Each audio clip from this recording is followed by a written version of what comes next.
Montana is notorious for its poor winter weather conditions, and this year is no different. With winter finally upon us, it is time for us to take some precautions with our cars.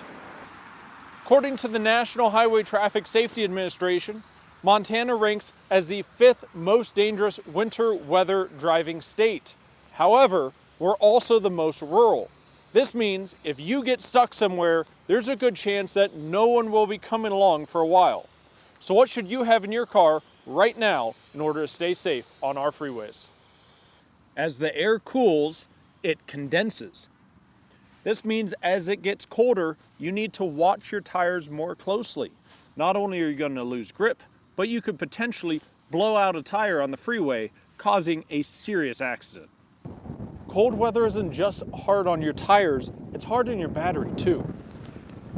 As the weather gets colder, your battery will be harder and harder to start. So it's really important to have either a jump starter or some jumper cables with you. You don't want to get stuck on the side of the road, and that might be the difference between getting home and not in cold weather. Another great tool to have with you are either a set of flares or reflective triangles. These tools can be set down on the ground here so that cars coming by know exactly where you're going to be. A well-stocked emergency kit is essential for winter driving safety.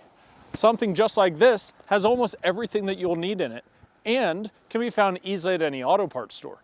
You'll find things like reflectors, blankets, jumper cables, and even in some packs, emergency food or water.